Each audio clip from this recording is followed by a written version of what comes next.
Engineering करने का ना बहुत लोगों का सपना होगा, बट पहले इंजीनियरिंग ना लोग सिर्फ सिविल इंजीनियरिंग करते थे, आर्किटेक्चर मतलब इतनी बड़ी बड़ी बिल्डिंग्स बनाते थे। किसी ने मेरे से पूछा कि सर सबसे स्ट्रॉन्ग कौन सी हो सकती है बिल्डिंग्स बनाने की, तो मैंने कहा भाई पिरामिड्स वगैरह देखे हैं, है ना, ट्रायंगुलर शेप में होते हैं। तो ट्रायंगल जो शेप होती है ना बच्चे, सबसे मैं कहूंगा स्ट्रॉन्ग शेप्स में से एक है।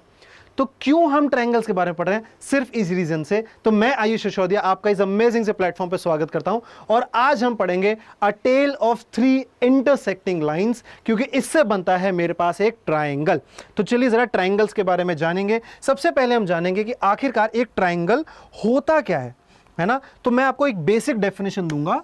ट्रायंगल होता है एक 3 साइड का पॉलीगन, ठीक है, पॉलीगन, जिसमें मेरे पास 3 एंगल्स होते हैं, ये दिख रहे हैं, 3 साइड्स होती हैं और 3 वर्टिसेस होते हैं, जिनको मिला के बनता है ट्रायंगल। और ट्रायंगल एक बहुत स्ट्रॉन्ग शेप है क्योंकि इसका लोड डिस्ट्रीब्यूशन बहुत अच्छा है, जो आप आगे इंजीनियरिंग में पढ़ोगे। अब ट्रायंगल जो है उसको मेरे को बांटना है भाई, तो मैं उसको बांटूं कैसे, ट्रायंगल का क्लासिफिकेशन कैसे करूं? तो मैंने 2 तरीके से कर सकता हूं। पहला तरीका साइड्स के बेसिस पे, दूसरा तरीका एंगल के बेसिस पे। तो मेरे पास अगर मैं साइड के बेसिस पे करूं तो पहला ऐसा ट्रायंगल जिसकी तीनों साइड्स जो हैं वो अनइक्वल दिख रही है मुझे। इस सिंबल का मतलब एक सिंबल, इसमें 2 सिंबल और इसमें 3 सिंबल दिखाई दे रहे हैं, तो इसका मतलब है कि ये साइड इनके अनइक्वल है। इसको हम कहते हैं स्केलीन ट्रायंगल, ठीक है। फिर आता है मेरे पास एक आइसोसेलेस ट्रायंगल, जिसकी ये 2 साइड आपस में बराबर है, तो ये एंगल भी इसके बराबर होगा। समझ पाया? अगर ये एंगल इसके बराबर है, ये एंगल इसके बराबर है, तो ये साइड इस साइड के बराबर है, यानी 2 साइड 2 एंगल बराबर। इसमें 0 साइड 0 एंगल बराबर, इसमें 2 साइड 2 एंगल बराबर, आइसोसेलेस। और जब तीनों साइड्स आपस में बराबर हैं और तीनों एंगल बराबर हैं, इनफैक्ट इसका तो मेरे को मेजर भी पता है, तीनों एंगल का मेजर मेरे पास यहाँ पे हो जाएगा बच्चे 60 डिग्री के बराबर। तो ये हो जाएगा मेरा एक इक्विलेटरल ट्रायंगल। अब यहां पर अगर आप देखोगे मेरे पास एक ऐसा ट्रायंगल जिसके सारे एंगल 90 डिग्री से छोटे होंगे, वो कहलाएगा एक एक्यूट एंगल ट्रायंगल। फिर अगर एंगल भी 90 डिग्री के बराबर हो गया, वो कहलाएगा बच्चे यहाँ पे मेरे पास राइट एंगल ट्रायंगल। फिर अगर एक एंगल भी मेरा 90 डिग्री से बड़ा हो गया, वो कहलाएगा मेरा एक ऑब्ट्यूज एंगल ट्रायंगल। तो on the basis of angles, on the basis of side, जिसमें एंगल की भी प्रॉपर्टी मैंने आपको अभी बता दी है, यहां से आप समझ जाओगे कि मेरा एक ट्रायंगल का क्लासिफिकेशन क्या होता है। अब ट्रायंगुलर इनइक्वालिटी, ये एक इंपॉर्टेंट टॉपिक है। क्यों? जरा ध्यान से देखो कि ट्रायंगल आखिरकार बनेगा कैसे। यहां पे मेरे पास एक प्रॉपर्टी होती है सम ऑफ 2 स्मॉलर साइड्स।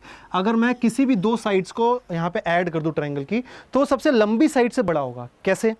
अगर मैंने 2 सर्कल लिए, उनके सेंटर को ज्वाइन किया, वो दूर दूर है, ठीक है, उनको मैंने यहाँ पे बिल्कुल टच किया। अब अगर मान लो मेरे को यहाँ पे ट्रायंगल बनाना है, तो मैं कैसे बनाऊंगा बच्चे यहाँ पे ट्रायंगल? क्योंकि जब मैं इसको ऐसे करूंगा ना, इसको यहाँ पे लटाऊंगा, तो देख रहे हो ये वाली साइड आगे तक गिर रही है, ये वाली साइड आगे तक गिर रही है, तो इन ऊपर वाली 2 साइड्स के तीसरी साइड से बड़ा सम है, यानी ये जो सर्कल है वो आपस में इंटरसेक्ट करेगा, तो दोनों की साइड्स का सम तीसरी साइड से बड़ा हो जाएगा। यानी कि अगर एक ट्रायंगल है जिसकी साइड्स हैं ए बी एंड सी, तो ए प्लस बी मेरा सी से बड़ा होगा। किसी भी 2 साइड का सम मेरा यहाँ पे थर्ड साइड से बड़ा ही रहने वाला है। तो अब मैं चेक कैसे कर सकता हूं कि कोई ट्रायंगल पॉसिबल है कि भी नहीं? तो किसी भी 2 साइड का सम अगर तीसरी साइड से बड़ा है, तो जैसे कि यहां पे 2 + 2 4, 5 से बड़ा नहीं है, तो यहां पे ट्रायंगल नहीं बनेगा, है ना। 3 + 4 6 से बड़ा है, 4 + 6 ये भी बड़ा है, और 3 + 6 ये भी मेरा बड़ा है, तो ये मेरा यहां पे पास कर जाएगा। बस आपको क्या चेक करना है? 2 साइड्स का सम यहां पे आपको चेक करते रहना है। तो ये लास्ट वाला तो देखो भाई होमवर्क है आपका, ठीक है। 5 + 5 8 से बड़ा है, 5 + 8 ये भी 5 से बड़ा है, फिर ये 5 + 8 ये भी 8 से बड़ा है, तो ये भी मेरा यहाँ पे पास कर जाएगा। तो ये ट्रायंगुलर इनइक्वालिटी की ही मदद से यहाँ पे होने वाला है। अब एंगल सम प्रॉपर्टी, एक ट्रायंगल है जिसके सारे एंगल्स, अगर मैं देखता हूं ये angle A, angle B and angle C, ठीक है। अब मैं यहाँ पे कंस्ट्रक्शन करता हूं, मैंने यहाँ पे एक ये साइड बना दी जो कि इस साइड के पैरेलल है। अब पैरेलल बनाते ही ये तो ये बी है, तो ये भी बी हो जाएगा, ऑल्टरनेट इंटीरियर एंगल। नेक्स्ट जरा ध्यान से देखो, ये यहाँ पे एक जेड बन रहा है, तो ये यहाँ पे मेरे पास सी हो जाएगा। तो ए बी सी एक स्ट्रेट लाइन पे आ गया। अगर ए बी सी एक स्ट्रेट लाइन पे आ गया, that means angle A plus angle B plus angle C, ये स्ट्रेट लाइन पे आने की वजह से 180 के बराबर, बट बी और सी तो ये भी था, तो एक ट्रायंगल के सारे एंगल का सम बच्चे जो होता है वो 180 के बराबर ही होता है। समझ में आया? बस आपको यहाँ पे ध्यान क्या रखना है कि वो एक ट्रायंगल हो तभी वो 180 के बराबर होगा। एक एक्सटर्नल एंगल प्रॉपर्टी भी होती है, वो भी अभी मैं आपको करवाऊंगा। पहले कुछ क्वेश्चंस यहाँ पे देख लेते हैं। मुझे यहाँ पे मिसिंग एंगल निकालना है, तो कैसे निकालेंगे? 2 एंगल्स गिवन है, थर्ड एंगल निकालो, बहुत ईजी है।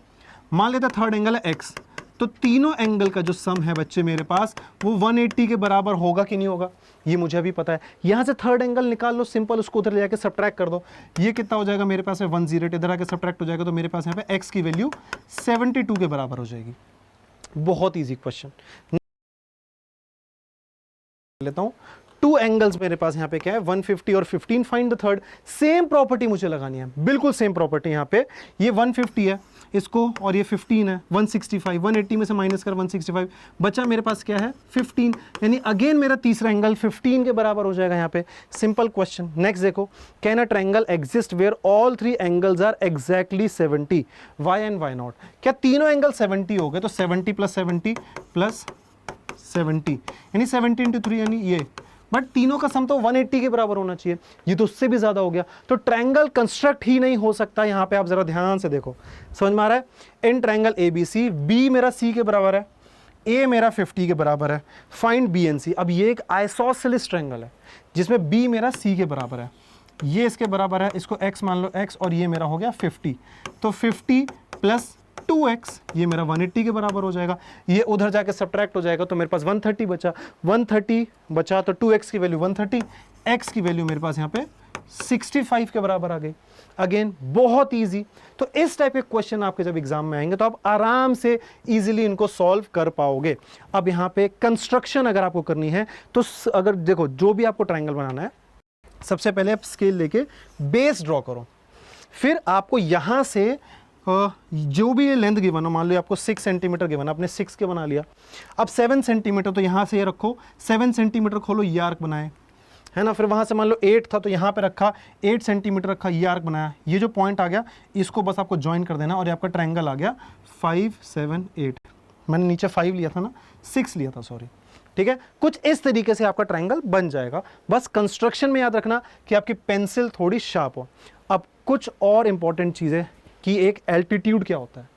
एल्टीट्यूड का मतलब होता है परपेंडिकुलर हाइट। पहाड़ों का एल्टीट्यूड निकाला जाता है ना, परपेंडिकुलर हाइट, यानी कि नीचे वाले साइड पे वो 90 डिग्री बनाने वाला है। अब ट्रायंगल्स इन अ सर्कल, अगर मुझे एक सर्कल के अंदर ट्रायंगल्स बनाने हो तो क्या होगा भाई, यहाँ पे ध्यान से देखो, connecting the centre of the edges to form a isosceles triangle, क्योंकि ये इसके बराबर हो जाएगा, ये रेडियस इसके बराबर यहाँ पे हो जाएगा। समझ में आ गया? अब ऐसे ही केस में आइसोसेलेस हो जाएगा तो ये वाला भी इसके बराबर हो जाएगा। क्लियर है? चलिए आगे बढ़ते हैं यहाँ पे। अब यहाँ पे कुछ क्वेश्चंस हैं। If 2 sides of a triangle are 3 and 7, give 5 possible value for the third side। अब थर्ड साइड मेरा क्या हो सकता है? अब अगर देखो मेरे पास यहाँ पे 3 + 7, अगर मैं देखता हूँ मेरे पास ये 10 के बराबर आ रहा है। अगर मेरे पास ये 10 के बराबर आ रहा है तो मेरा 4 से लेकर 10 के बीच में कुछ ऐसा रखना पड़ेगा कि दो साइड का सम मेरा थर्ड साइड के बराबर हो, या सॉरी थर्ड साइड का सम, दो साइड का सम थर्ड साइड से बड़ा हो।